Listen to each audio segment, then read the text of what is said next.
Hola, aquí Fernando Castro Álvarez y bienvenidos al Escolio nuevamente. Hoy tenemos un video muy especial. Hoy me acompaña mi amigo de varios años, maestro, el caballero, no sé si decirte doctor, pero también el doctor, el señor Rafael Escribano. ¿Cómo está, caballero? Pues gracias a Dios, aquí contento de estar contigo, discurriendo sobre lo que está pasando, ¿no? Claro, la idea y es, sobre lo que ha pasado. vamos a hablar ahora desde la perspectiva puertorriqueña de la situación que está ocurriendo ahora mismo con lo que hemos recogido de los textos de la Biblia, o sea, la idea de la mentira prodigiosa, como estábamos hablando el otro día en Facebook, y cómo hemos llegado aquí a un momento donde las cosas están al revés, donde por primera vez en la historia se ha suspendido Semana Santa por la idea del embrutecimiento sistemático de la sociedad en que vivimos y las repercusiones dentro de lo que es este plano terrenal y lo que es el plano pues superior, el plano espiritual, que es el que realmente cuenta. Rafael, ¿cómo podemos empezar este video en relación a esta situación histórica en la cual nos encontramos, que yo le digo la primera pandemia mundial, la mentira prodigiosa, la idea del coronavirus en Puerto Rico en relación a lo que es como síndrome de este sistema secular, contra natura y hasta cierto punto completamente ateo en el cual vivimos. Y apóstata también. Bueno, el Catecismo de Trento da 3 condiciones para Rafael, disculpa. Sí. ¿De cuándo es el Catecismo de Trento para que las personas que no sepan? Segunda mitad del siglo XVI, Okay. ¿no? Es la respuesta católica a la revuelta protestante, ¿no? O sea, que es parte de la contrarreforma, ok. Es la contrarreforma, ¿no? Es la respuesta de la Iglesia a las revueltas separatistas del siglo XVI, ¿no? Los países que quieren separarse de Roma, pues en ese, uno de los grandes, quizás lo más importante que sale de ese concilio es el Catecismo de Trento, ¿no?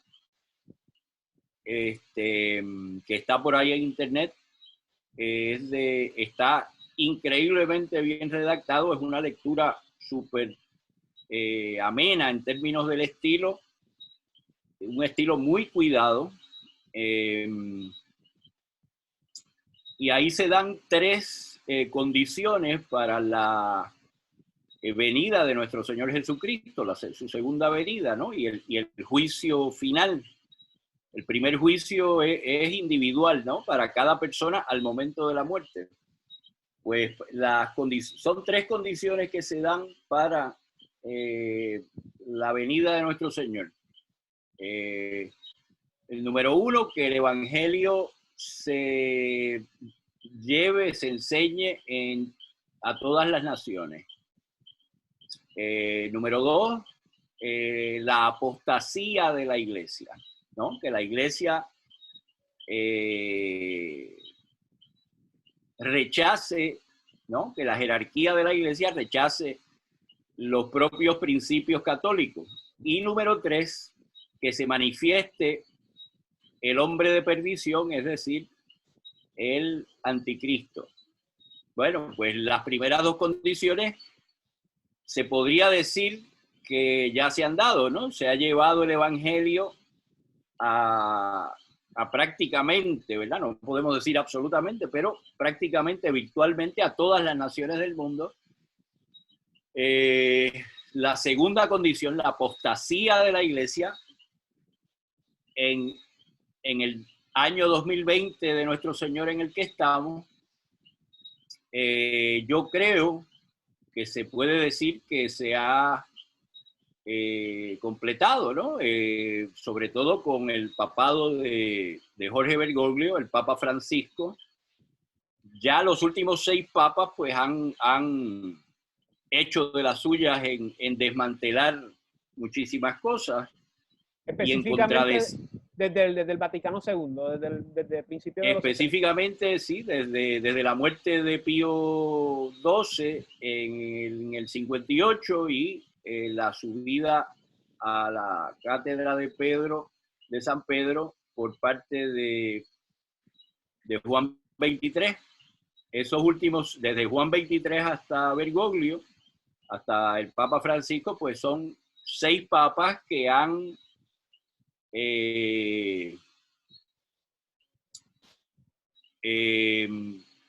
Tergiversado a la iglesia. sí, han contradicho, ¿no? El dogma de la iglesia por diferentes ángulos, ¿no?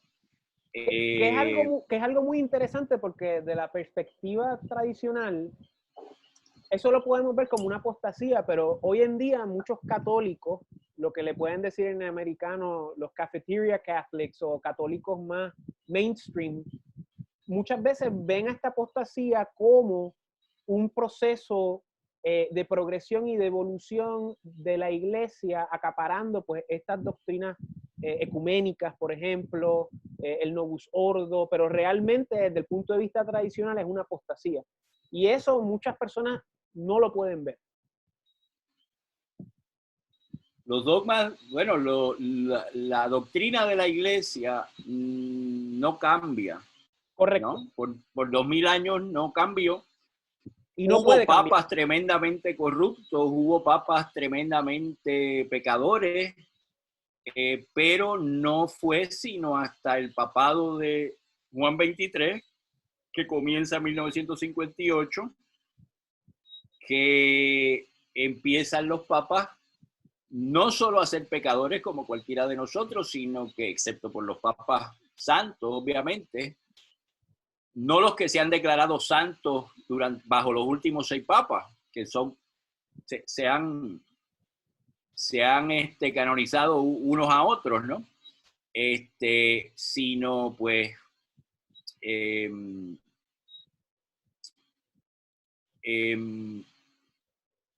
empieza un proceso con Juan XXIII de contradecir un proceso que nunca se había dado ni siquiera bajo los papas más corruptos,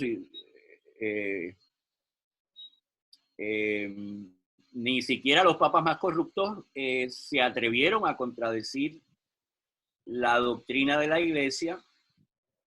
Yo creo que eso se puede afirmar, habría que ver en cada caso, ¿no? Puede haber excepciones y recuerdo casos donde pues papas sostuvieron posiciones de las que luego se arrepintieron, ¿no? Pero no, la mayor o menor corrupción de los papas nunca redundó en una negación de la doctrina. Con Juan XXIII y los 5 papas que le siguieron hasta Francisco, el proceso que se ha dado es un proceso completamente nuevo, que es el proceso de negar dogmas de la iglesia, ¿no? Claro. O sea, de cómo la subversión global ya está insertada en la iglesia y carcomiéndola desde adentro.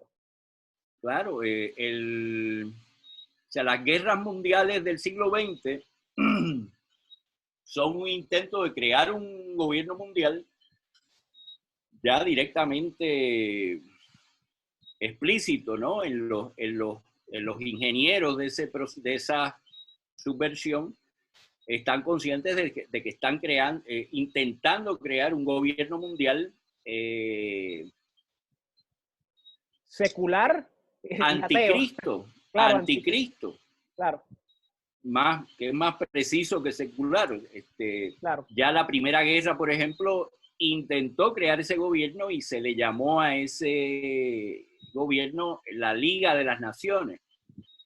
Gracias a Dios, pues todavía había naciones que se levantaron contra eso y ese proceso no se pudo completar. Esas naciones son destruidas, ¿no? Incluso con la bomba atómica. En el caso de Japón, ¿no? La Hiroshima y Nagasaki eran, por cierto, las dos ciudades católicas de Japón. Y tengo Eso es entendido algo que también, que subsiguientemente, Pyongyang también se consideraba una ciudad católica muy grande en Oriente y hoy es la capital comunista de Corea del Norte. Disculpa, continúa, estabas hablando de Ajá, Nagasaki. ¿no? Sí. O sea, desde San Agustín sabemos, y bueno, desde Jesucristo y desde el Viejo Testamento sabemos, desde el Génesis mismo sabemos, los creyentes sabemos que la historia es la historia de la guerra entre Cristo y Anticristo, ¿no? O como lo pone San Agustín, la historia es la historia de la historia humana, es la lucha entre la ciudad de Dios y la ciudad del hombre, El hombre, ¿no? correcto.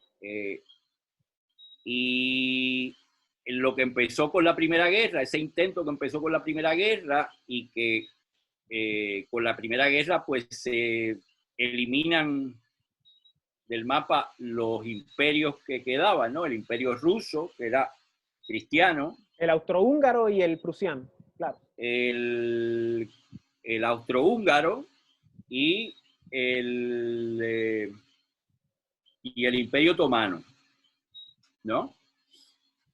Eran los imperios que quedaban por destruir. El imperio español Ya estaba. se Ya empieza a estaba. destruir en el 1808 con las invasiones napoleónicas y se completa con la guerra hispanoamericana, ¿no? Antes de la Primera Guerra. El siglo perdido, claro. Y entonces tenemos que ese proceso de crear un gobierno mundial que comienza en el 1914, culmina en 1945 con el fin de la Segunda Guerra, y a partir de ahí es ya cuestión de tiempo que logren estas fuerzas anticrísticas poner a un hombre, uno de los suyos, en la silla de San Pedro, ¿no? Y ese hombre va a ser Juan 23, ¿no? Que el papado empieza en el 58, o sea, escasamente 13 años después de la guerra. Apenas 13 años después de la guerra. Ya bajo el Papa Pío XII, hubo cambios en la liturgia, ya había una presión brutal, pero Pío XII pues resistió lo mejor que pudo, pero ya la revolución abierta dentro de la iglesia comienza con Juan 23.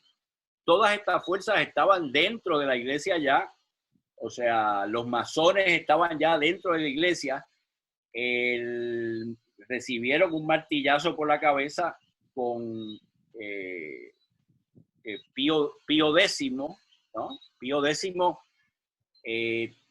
logra dar un golpe contra estas fuerzas anticristo dentro de la iglesia, de tal fuerza que estas fuerzas tienen que sumergirse de nuevo, tienen que irse de nuevo debajo de la mesa y no vuelven a salir a flote abiertamente hasta Juan 23, ¿no? Y pues...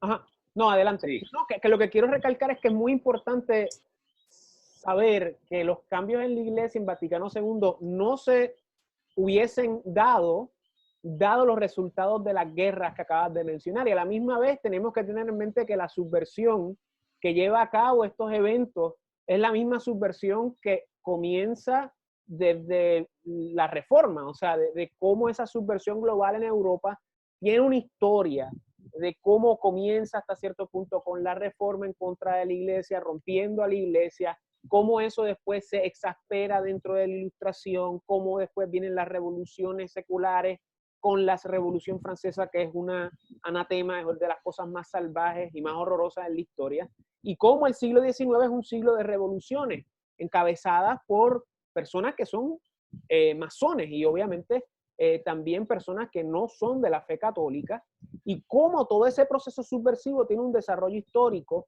y cómo culmina, o por lo menos cómo triunfa grandemente luego de las dos guerras. Y cómo eso abre las puertas a lo que me están mencionando en términos de los cambios en la iglesia. Y volviendo a la raíz, que es lo que me estabas diciendo del Catequismo de Trento por la Contrarreforma, para ese comienzo del cisma que se dio con los alemanes y Martín Lutero y los príncipes del Sacro Imperio. Me habías dicho que de las tres señales, una era que el evangelio se regara a todo el mundo y la otra era la idea de cómo la iglesia pues era hijackeada o era pues carcomida desde adentro. O sea, sí, que la iglesia misma apostate, ¿no? Es la apostasía de la iglesia, así es como lo dice el catecismo, ¿no? Y claro, tercero, pues la manifestación del hombre de perdición. o sea que hasta cierto punto lo que están haciendo es haciéndole la camita o desenrollando la alfombra roja para el anticristo. Sí, y definitivamente. Y es un proceso que empieza, o sea, desde la creación misma, ¿no? O sea, empieza con la rebelión de Lucifer y una tercera parte de los ángeles que se van de parte de Lucifer. Claro. Y que Dios, obviamente, pues lo permite porque los ángeles tienen libre albedrío, igual que el hombre, ¿no? Pero ese mal que causa Lucifer y una tercera parte de los ángeles, según nos cuenta la Biblia, pues Dios lo usa para un bien mayor, ¿no? Y como todo mal que permite nuestro Señor Jesucristo y la Santísima Trinidad. Bueno, la situación en la que estamos ahora mismo, de hecho, la Primera Guerra es muy útil para entender lo que está pasando ahora, porque en la Primera Guerra se intentó lo mismo que se está haciendo ahora, con máscaras y todo. ¿Te estás refiriendo al brote de la fiebre española de 1900? A la gripe española, ¿no? Perdón, disculpa, la gripe española del 18, si no me equivoco, al final de la guerra. Sí, 18 y 19. Se trató de armamentizar, ¿no? Como dicen los americanos, ¿no? Weaponize. Se trató de armamentizar la ciencia en ese momento.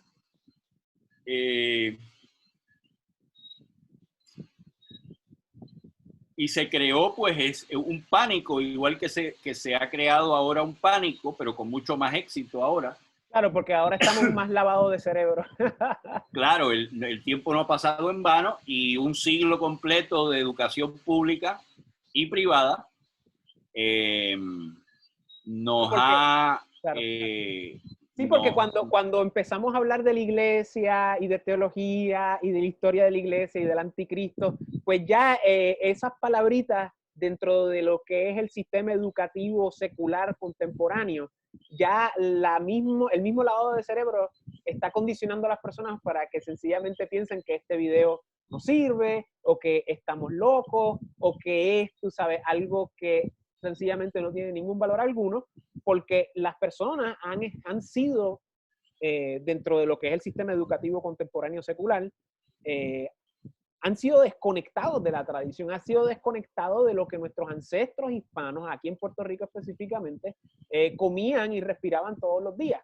Y se ve ahora como algo anticuado, algo retrógrado, que esa es una palabra que muchas personas están utilizando ahora, algo con connotaciones de odio, y cómo los soundbites ya están predeterminados para que las personas caigan dentro de lo que hemos llamado esta trampa de la mentira prodigiosa. O sea, es toda una secuencia escalonada de sucesos históricos que nos han llevado aquí, a tal punto que las personas están locas en el sentido de que el pánico, el miedo a la muerte y sobre todo la ausencia de una vida espiritual dentro de lo que es la tradición, de lo que son los rituales de la Iglesia Católica, que es nuestra tradición, aunque a algunas personas no les guste, cómo se han desligado de eso que nos da sentido a la vida y cómo se abre la puerta para el dominio y el control cuando hace 100 años, que tampoco era un Edén, las personas pues estaban un poco más con los pies en la tierra durante esta situación de la gripe española.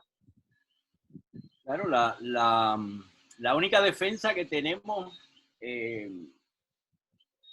contra el anticristo pues es Cristo, ¿no? Uno de los nombres del anticristo que ha usado la iglesia es el alogos, ¿no? El no logos. La falta de lógica, el alogos, ¿no?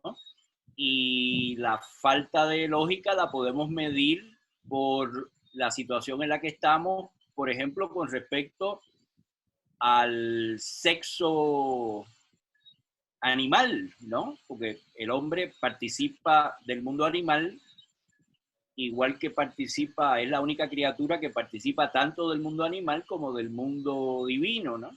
Y en la medida en que participamos del mundo animal, pues cada hombre, cada ser humano es o macho o hembra, ¿no? Como los animales, como los mamíferos, ¿no? Sí, Rafael, pero eso es una visión del género anticuada. Ahora todo es una construcción. Tú eres lo que claro. tú quieras. Y lo que porque ahora es lo que tú quieras, ¿no? Porque la verdad es relativa, la verdad no existe. Y esa es una de las características del anticristo, ¿no? Que el anticristo se concibe como Dios, quiere ser Dios, ¿no? Y esa fue la promesa que le hizo Lucifer,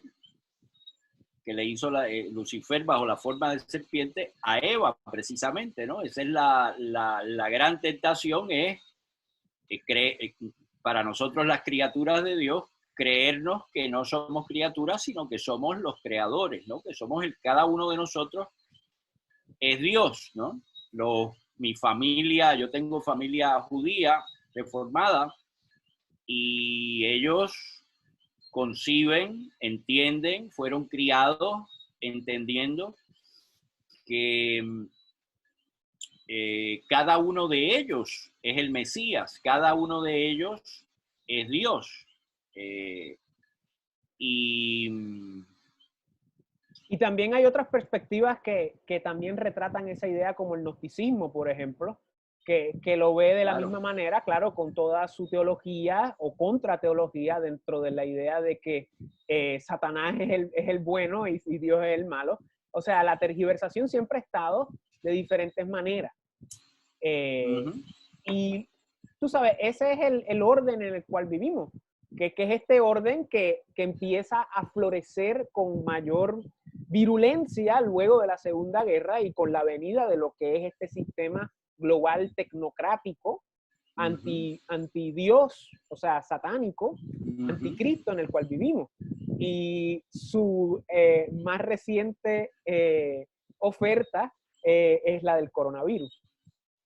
Claro, entonces, volviendo a la Primera Guerra, pues hubo ese intento que hubo de crear un gobierno mundial anticrístico. Una de las armas más importantes que se usaron fue el mito de que un germen o un virus podía causar enfermedades, ¿no? Eso es una idea que, si no mal no recuerdo, Hipócrates en la antigüedad sostuvo. Galeno se burlaba de él y la rechazaba, y esa idea durante la cristiandad, ¿no? Durante los 1000 años de cristiandad, 1200 años de cristiandad,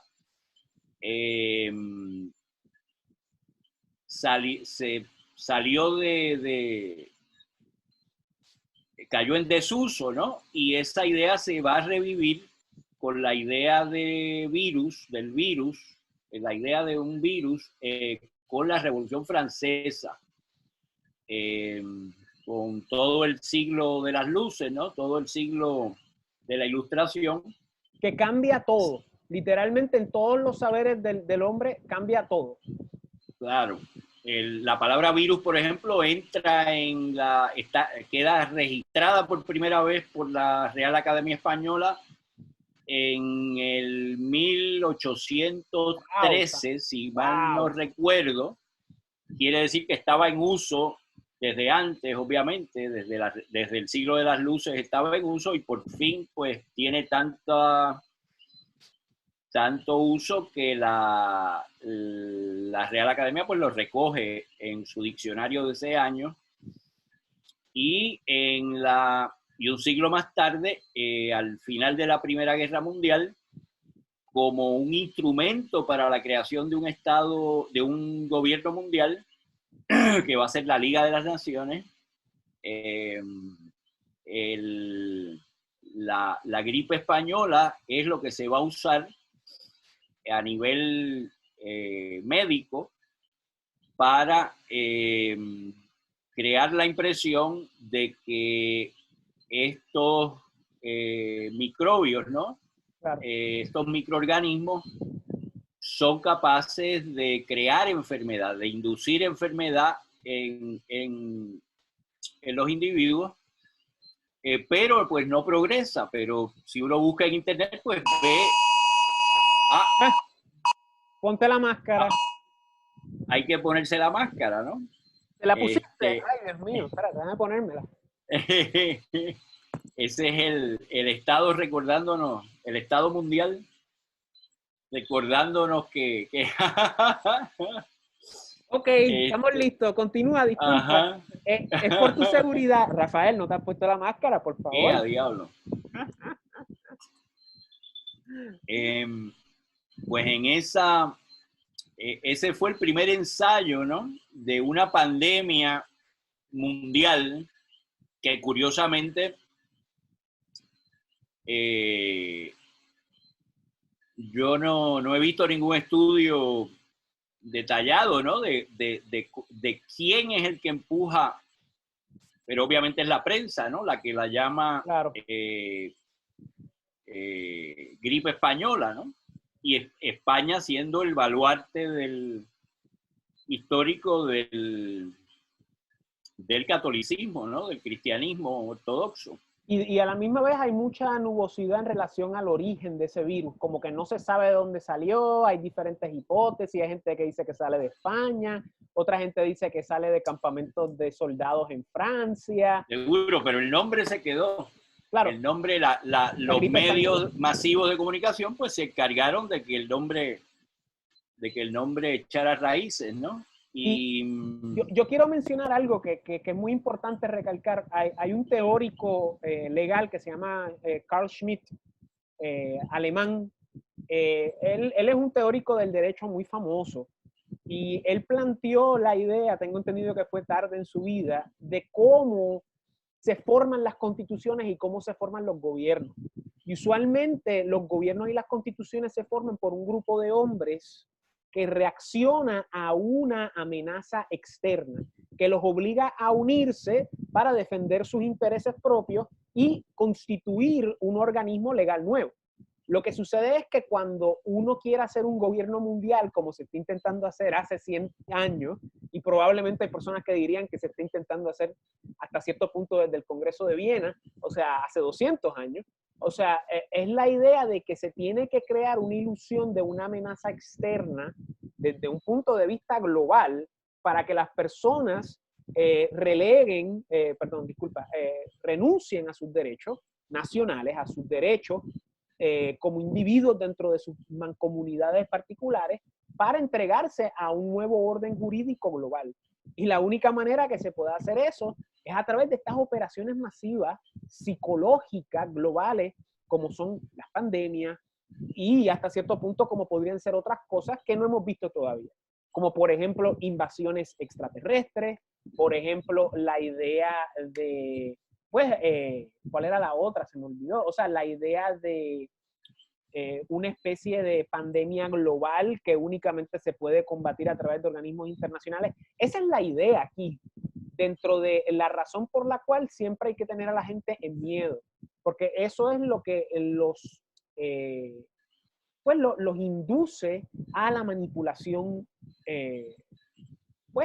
completa, o por lo menos a la mayor cantidad de manipulación posible para que las personas sigan dentro de sus estados mentales, no estados como entidades políticas, sigan dentro de sus estados de consumerismo, dentro de sus estados seculares, ateos, dentro de sus estados, pues, apóstatas contra la verdad.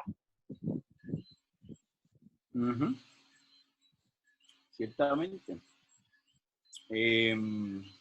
Bueno, pues en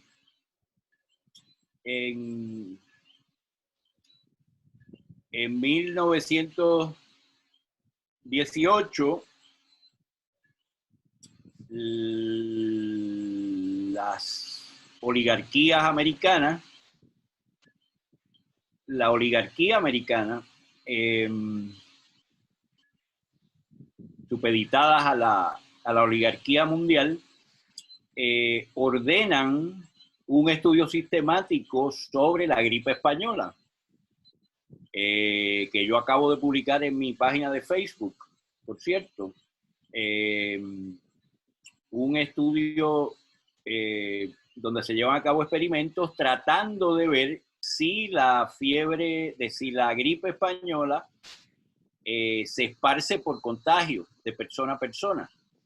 Los resultados de ese estudio, un estudio muy sistemático y posiblemente el único estudio sistemático que se haya hecho sobre la teoría del contagio, los resultados de ese estudio fueron que no pudieron contagiar ni siquiera a uno de los 160 más o menos, 63. Fueron 3 experimentos, uno con 62 voluntarios, otro con 50 voluntarios, otro con 49 voluntarios. Se hicieron en San Francisco y Boston. Fueron llevados a cabo por la Marina y el Ejército de Tierra de los Estados Unidos. Fueron ordenados por el Tesoro de los Estados Unidos, que ya a la altura de 1918, hacía ya 5 años, esa tesorería de los Estados Unidos era ya la deudora del Banco de la Reserva Federal, que es un banco privado que desde el 1913, por una enmienda constitucional a la Constitución de los Estados Unidos que lo prohibía, pues prohibía que un banco privado emitiera la moneda de los Estados Unidos. Esa enmienda permitió que ese banco privado, llamado engañosamente Banco de la Reserva Federal, que no era ni reserva ni federal, y que era pues un banco criminal, no un banco legal, era un banco ilegal, era un banco usurero.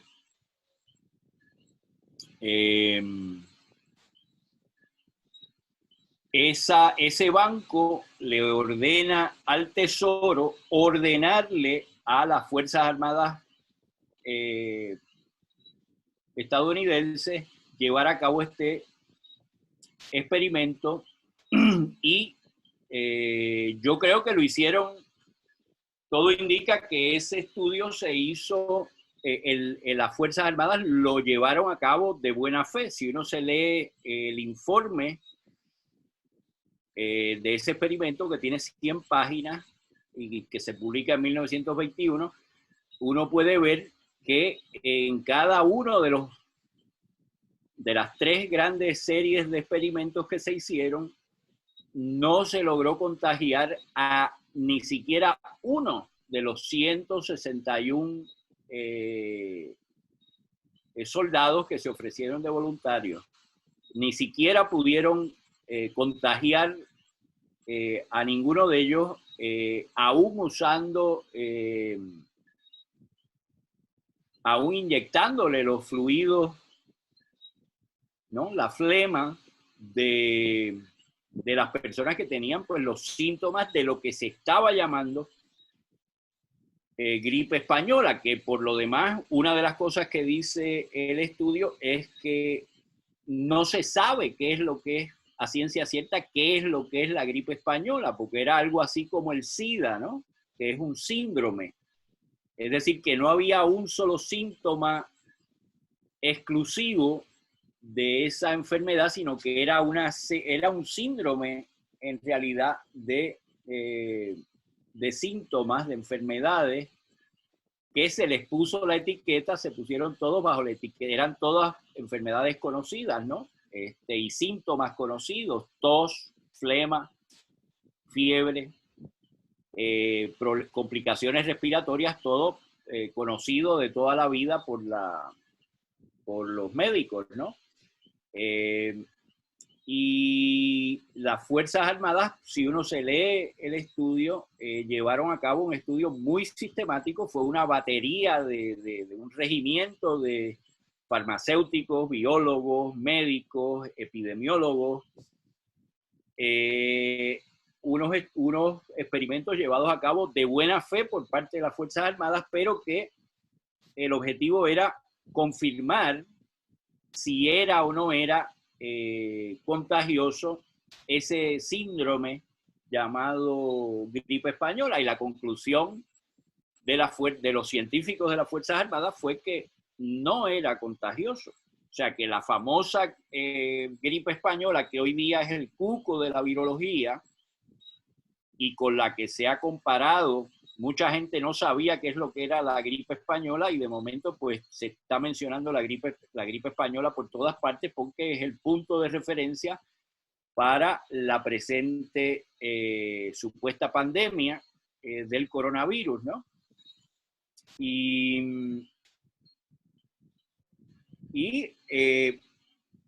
todo esto es una forma de guerra, ¿no? Es claro, una forma absolutamente de guerra, porque si el enemigo logra por estos medios destruir la economía de Puerto Rico, destruir la economía de los Estados Unidos, destruir la economía de España, destruir las economías del mundo, pues ¿qué más buscaría un enemigo que destruir la economía, ¿no? El modus vivendi de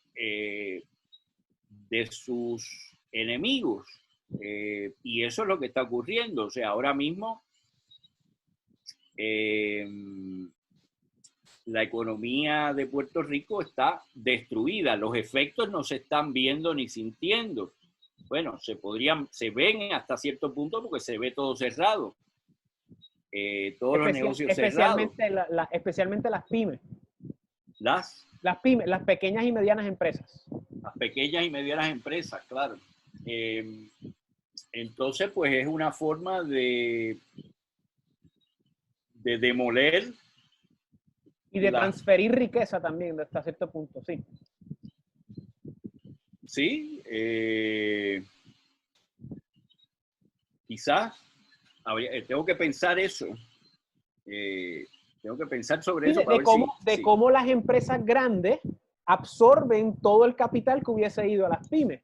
O sea, de cómo las empresas pequeñas y medianas, que usualmente son de familias, que usualmente son de individuos, que ponen sus ahorros y crean pues un pequeño negocio, una pequeña empresa, mediana empresa, quizás con 5, 6, 10 empleados. Claro, pero no sé hasta qué punto. Sí, es una transferencia de valor sí, porque los edificios regresan a los bancos, ¿no? La propiedad de los edificios que no se pueden mantener, pues regresan a los bancos, las casas que no se pueden Y pagar, y el pues regresan a desempleo. los bancos, etcétera. Y la gente, y Sí, es termina que la en gente ese dependa más sentido del es una gobierno. transferencia. Y resulta que las personas dependan más y más en el gobierno y en el Estado. Claro, claro. Y entonces estamos en un estado de guerra que es ideal para el enemigo porque Sun Tzu, por ejemplo, ¿no? Arte de la guerra.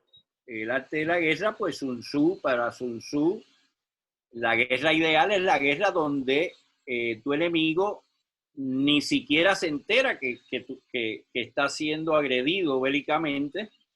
Y ese es el caso de nosotros ahora mismo. Ahora mismo no solo no nos damos cuenta que hay un enemigo que nos está destruyendo, sino que pensamos que todas estas medidas son por nuestra salud y por nuestro bienestar. O sea, que es la guerra perfecta, ¿no? Es la guerra perfecta donde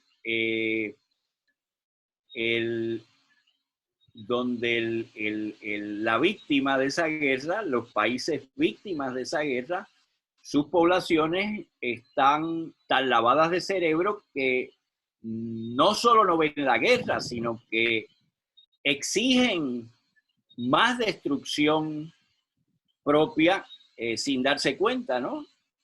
Ahora mismo, pues, hubo una manifestación en el aeropuerto de San Juan exigiendo que se cerrara el aeropuerto, ¿no? Y claro, no se menciona, por lo menos en el título de la noticia, no se menciona quién fue el que organizó esa Nunca se menciona. Nunca esa se propuesta. menciona No sé quién. si tú has llegado a descifrar quién es el que Bueno, la organizó. tengo entendido que son las uniones de juventudes socialistas. El movimiento Nunca, socialista de nunca los hablan de trabajadores. individuos, nunca hablan de fondos, nunca hablan de quién pone dinero.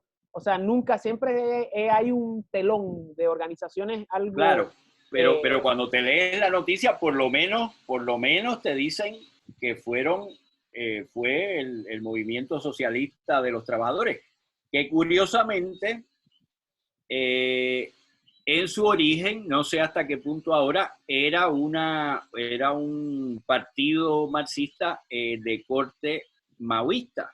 O sea, que hay un vínculo con China y que probablemente, pues, uno de los uno de los, Organizadores. uno de los que fondean ese movimiento, pues debe ser el Partido Comunista Chino, ¿no? Sería lo más lógico, ¿no? O bien directamente o bien a través de Venezuela o a través claro. de Cuba, etcétera, etcétera, ¿no? Claro. O a través de los demás miembros del bloque euroasiático, Claro. ¿no? Rusia,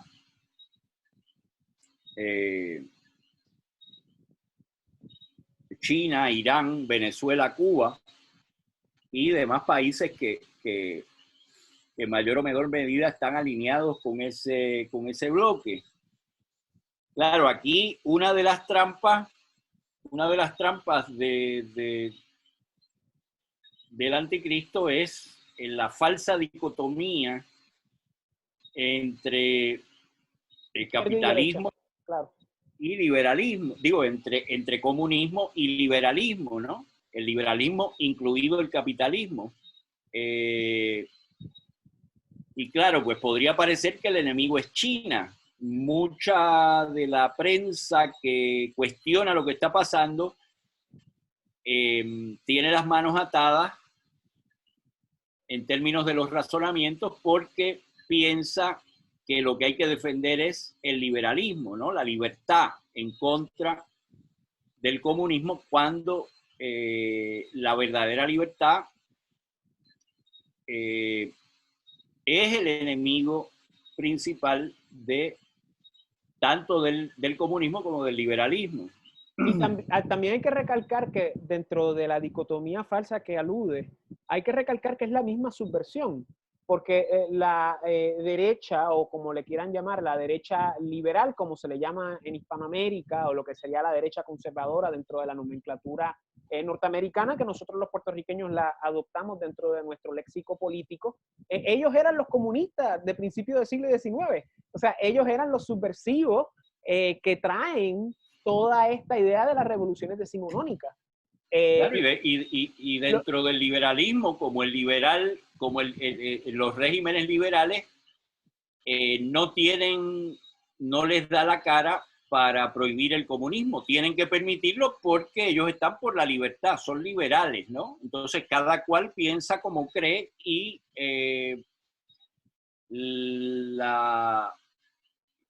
entonces pues el pueblo, ¿no? Que para ellos es soberano, no es Dios el que es soberano, sino el pueblo, pues el pueblo decide qué es lo que quiere.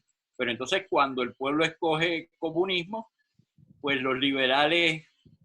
Dice, wow, no tan rápido, no tan rápido. Wow, espérate. Porque esa es la situación, porque hay que ir a las ideas, ¿verdad? Hay que ir a las ideas que son las raíces de los sistemas. Y la idea es la siguiente. En la subversión global parte de la idea de del progresismo, de la evolución, del progreso. De la libertad, de que lo que nosotros tenemos que alcanzar no está aquí en el presente, no lo tenemos nosotros, está en el futuro. Y como consecuencia, ese paradigma lo que crea es que la subversión, además de ser caníbal, en su progresión transgeneracional va evolucionando y cambiando ese paradigma del devenir, ¿verdad? De que aquí no está lo que necesitamos está en el futuro, está en el trascender, está en el progreso. Bueno, pero lo que pasa es que es correcto pensar que lo más importante está en el futuro, porque esta vida son a lo más unas pocas décadas, ¿no? La vida eterna es obviamente, pues, Claro. el grueso de tu vida y la mía, ¿no? Estas poquitas décadas de vida que tenemos, que podemos morirnos esta noche, mañana, claro, son nada en comparación a la vida eterna.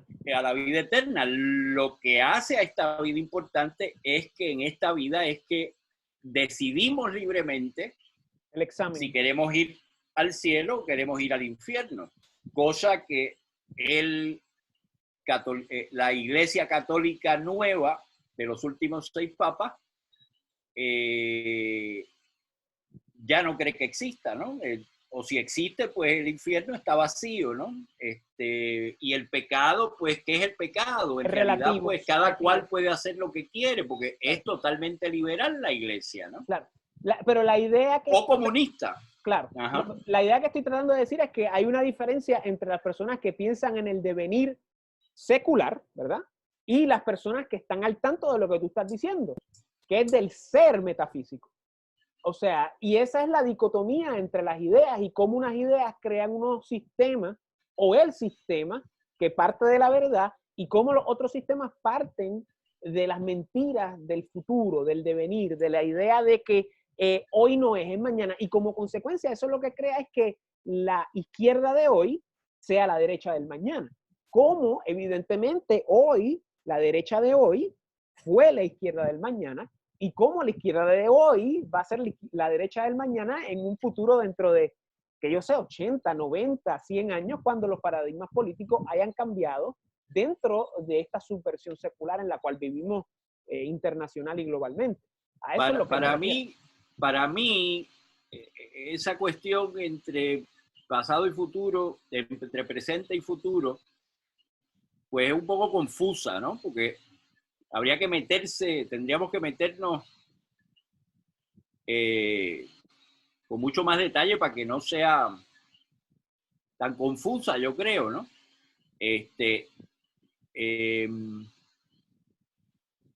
Pero pues algo de verdad hay en eso, o sea, yo estoy de acuerdo con esa parte de verdad, pero recuerda que el vamos a vivir hoy, vivamos hoy, hoy es que yo quiero acabar con el racismo en los Estados Unidos y en el mundo, pues es un falso es paradigma. la retórica. La retórica es el presente. No, no. No queremos, esto no lo queremos para el futuro. Ahora vamos a tomar, Entiendo el punto. Sí. Vamos a tomar Seattle y lo vamos a hacer ahora. ¿Entiendes? Sí, pero están siguiendo, están siguiendo los paradigmas seculares que el mismo sistema promueve. Sí, pero Eso es lo que me refiero. Cuando hablamos de presente y futuro, entonces se confunde la cosa completamente porque ellos son tan capaces de invocar el presente y la primacía del presente como son capaces, una vez toman el poder, de que es mañana, ¿no? De que el comunismo se va a realizar mañana, ¿no? Que eso es... y que estamos progresando hacia eso. Que eso claro, ese es el materialismo histórico, claro.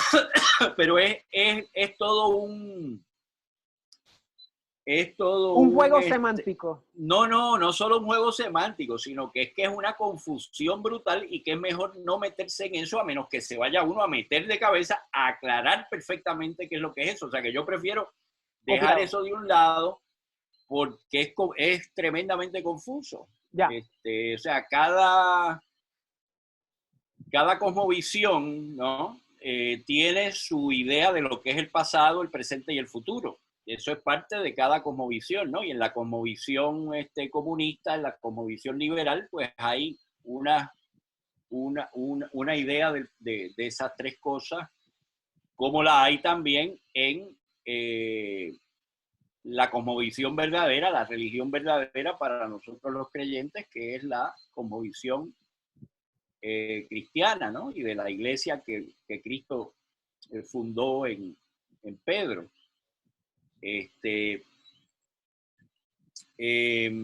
Pues bueno, volviendo a la situación actual, tenemos un estado de guerra no reconocido,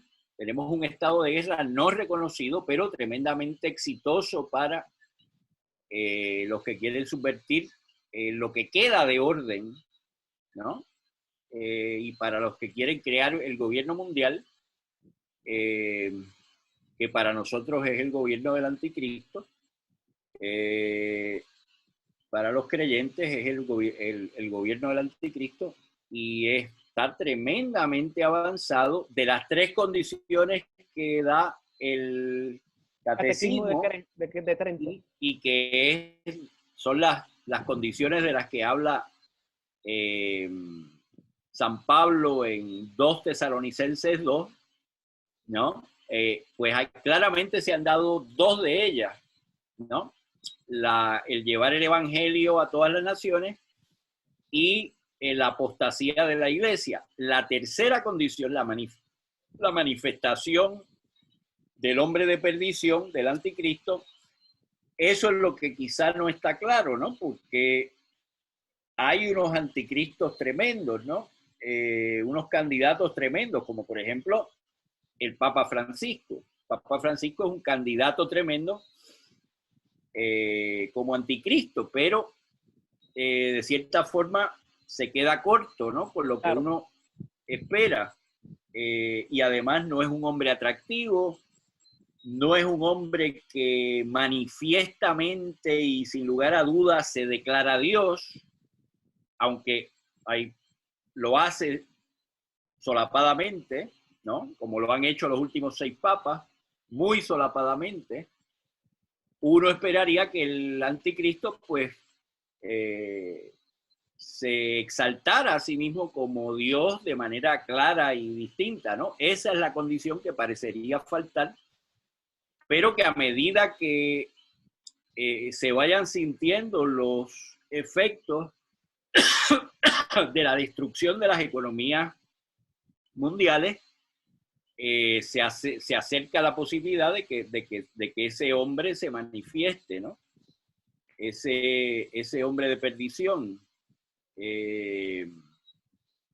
Entonces, pues, ¿qué tenemos? Tenemos que hubo un intento de armamentizar la virología en la Primera Guerra, el primer intento de crear un gobierno mundial que tuvo como nombre la Liga de las Naciones. En esta segunda etapa que comienza pues con la fundación de las Naciones Unidas en el 45, hemos llegado de nuevo a la armamentización de la medicina de manera mundial, ¿no? Simultánea en todos los países, gracias a el pánico creado por los medios con el coronavirus, ¿no? Y Rafael, COVID-19. yo también tengo que añadir, porque no solamente es la militarización o la armamentización de la virología, sino también es cómo, como hemos mencionado, todo está al revés. Y también cuando viene a salud, hay que también hablar respecto a lo que es la armamentización de lo que es la nutrición, de cómo hay parámetros internacionales de nutrición que están totalmente anómalos. Que nos causan enfermedades, que nos causan obesidad, claro,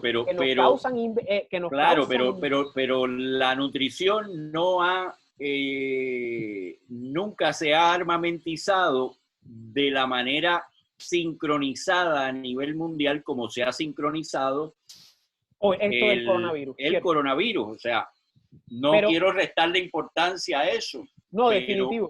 Pero estamos hablando de una situación clara y distinta donde el coronavirus es la causa de la destrucción, de la autodestrucción de las naciones a nivel económico y espiritual. Y por supuesto, porque la mentira del coronavirus, pues obviamente la mentira nos enferma, ¿no? La mentira nos esclaviza, la verdad nos hace libres y la mentira nos esclaviza, a todos los niveles. Disculpa, que a tal punto que es por la primera vez en la historia que se suspendió Semana Santa.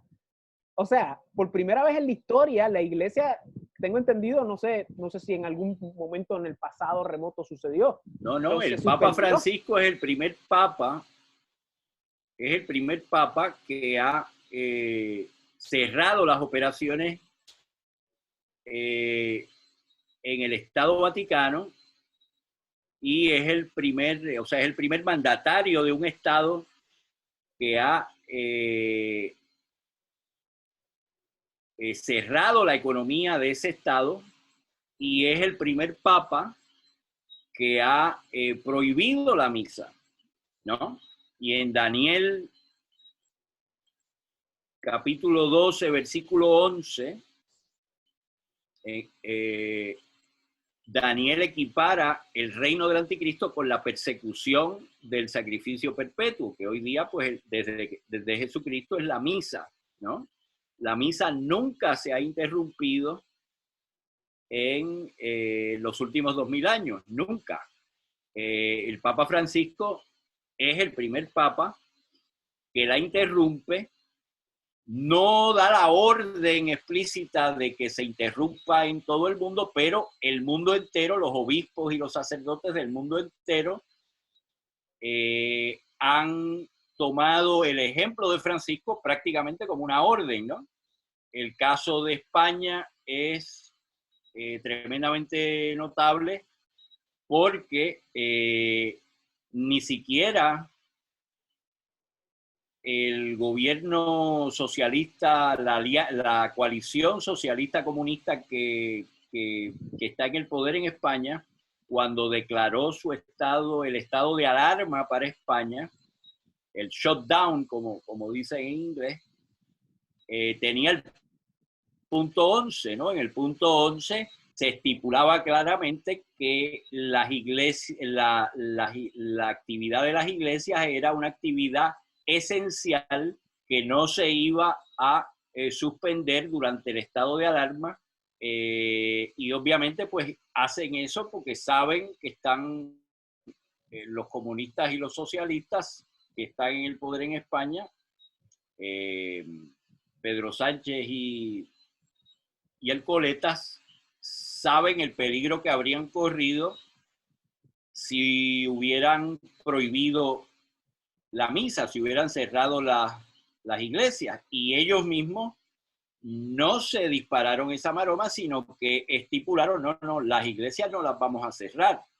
vamos a cerrar montones de otras cosas, pero la iglesia no la vamos a cerrar porque pues no están locos, ¿no? No quieren provocar a los católicos españoles a que se levanten, ¿no? Contra eso. Y es un caso ejemplar porque fue la iglesia misma, la iglesia apóstata de España, la que cerró las iglesias, canceló la misa y canceló los sacramentos. O sea, en España ahora mismo la gente se muere y en estos 120 y pico de días la gente se muere sin los santos óleos, ¿no? Sin la extrema unción, y los niños nacen sin bautizarse. No en todas partes, pero la gran mayoría, o sea, y en Estados Unidos pues lo mismo, en el resto del mundo lo mismo.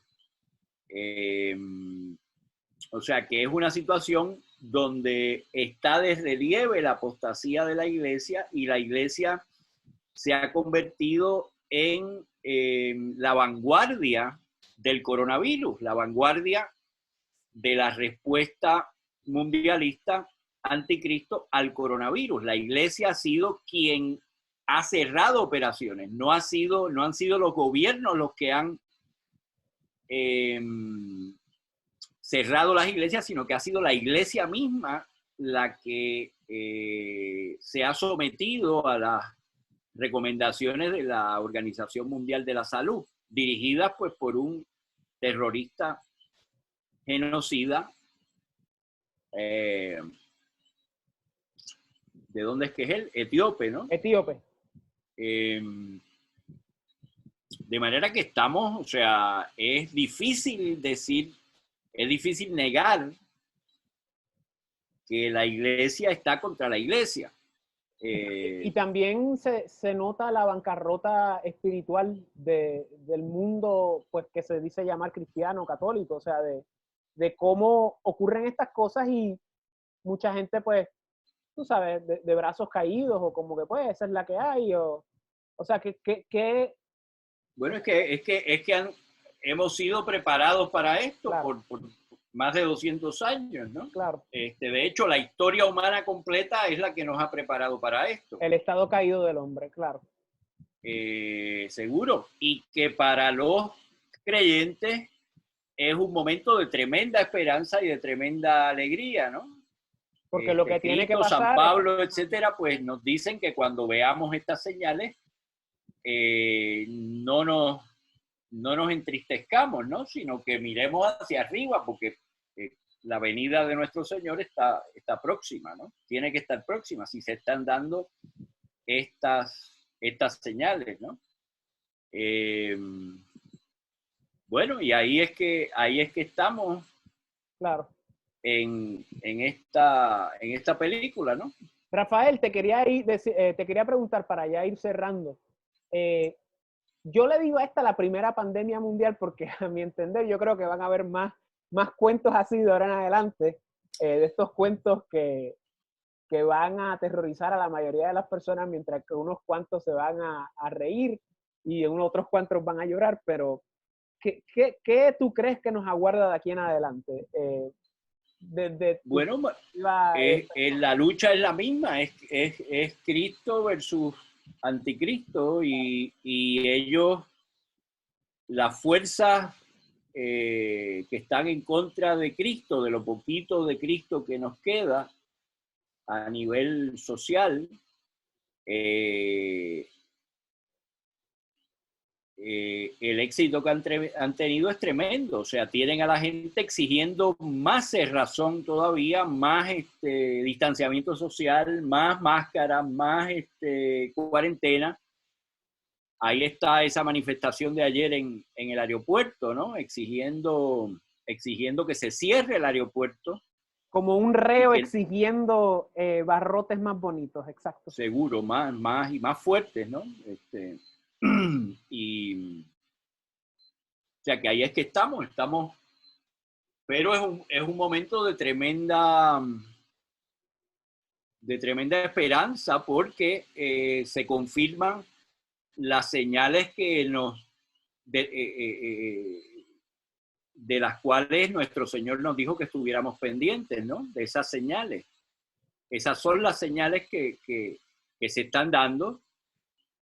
Todos estos males están siendo permitidos por Dios y son para nuestra salvación, son para nuestra salvación, son para que nos arrepintamos. Todos somos pecadores y Dios no quiere sino que nos arrepintamos para que podamos pasar la eternidad con Él y no en el alejamiento máximo de Él, que es el infierno, ¿no? O sea que, pues, es un momento bien difícil, pero Cristo nos dice que los que resistan, y nos lo repite la Iglesia, los que resistan hasta el final triunfarán, ¿no? Sea muriendo en la verdad antes de la llegada de nuestro Señor o estando en la verdad y luchando y viviendo y muriendo por la verdad cuando llegue nuestro Señor, que nos encuentre luchando por la verdad. Esa es la tarea de los creyentes, y ayudar a nuestro prójimo a que no se condene, ¿no? Porque en 2 Tesalonicenses 2 dice San Pablo que Dios va a permitir esta mentira prodigiosa del fin de los tiempos para que aquellos que rechazaron el amor de la verdad se condenen, si es que quieren condenarse, si es que quieren rechazar la verdad de verdad, en serio, pues para que se condenen y vayan a donde quieren ir, que es el infierno.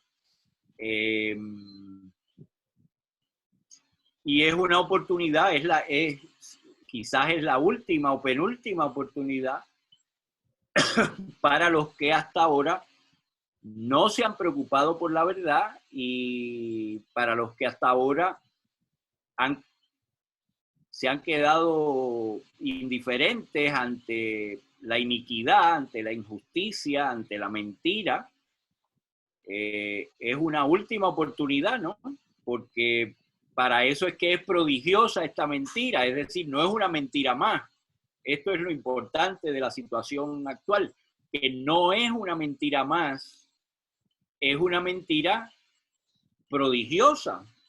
O sea, nunca en la historia se había cerrado la iglesia, nunca en la historia se había puesto en cuarentena. Desde el punto de vista médico, es la primera vez en la historia que la palabra cuarentena se usa para mantener en las casas a las personas saludables, sanas y saludables. Por más de 40 días.